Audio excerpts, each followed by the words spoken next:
ಇವತ್ತು ಕರ್ನಾಟಕ ರಕ್ಷಣಾ ವೇದಿಕೆ ಸ್ವಾಭಿಮಾನಿ ಜಿಲ್ಲಾ ಘಟಕ ವತಿಯಿಂದ ಇವತ್ತು SP ಸಾಹೇಬರಿಗೆ ಮನವಿ ಕೊಡಲಾಯಿತು.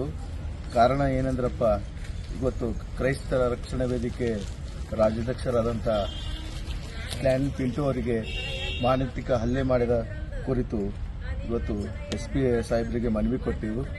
ಮತ್ತು ಅವ್ರ ಮೇಲೆ ಹಲ್ಲೆ ಮಾಡಿದಂಥ ದುಷ್ಕರ್ಮಿಗಳಿಗೆ ಬೇಗ ಬಂಧಿಸಿ ಅವ್ರ ಮೇಲೆ ಗುಂಡಾ ಕಾಯ್ದೆ ಹಾಕಿ ಅವರನ್ನು ಗಡೀಪಾರು ಮಾಡಬೇಕೆಂದು ಇವತ್ತು SP ಅವರಿಗೆ ಮನವಿ ಕೊಡಲಾಯಿತು. ಹಾಗೆ ಇದು ಒಂದು ವೇಳೆ ತನಿಖೆ ಆಗದಿಲ್ಲ, ನಾವು ಮುಂದೆ ಬರುವ ದಿನಗಳಲ್ಲಿ ಉಗ್ರವಾದ ಹೋರಾಟ ಮಾಡಿ ಬೀದರ್ ಬಂದ್ ಮಾಡಿ ನಾವೊಂದು ಎಚ್ಚರಿಸ್ತೇವೆ. ಜಿಲ್ಲಾ ಆಡಳಿತಕ್ಕೆ ಎಚ್ಚರಿಕೆ ಹಾಗೂ ರಾಜ್ಯ ಸರ್ಕಾರ ಎಚ್ಚರಿಸುತ್ತೇವೆ. ಚರಂಜಿ ತಾಣದಲ್ಲಿ ಜಿಲ್ಲಾ ಅಧ್ಯಕ್ಷ ಕರ್ನಾಟಕ ರಕ್ಷಣಾ ವೇದಿಕೆ ಸ್ವಾಭಿಮಾನಿ ಬಡ ಜಿಲ್ಲಾ ಅಧ್ಯಕ್ಷ ಬೀದರ್.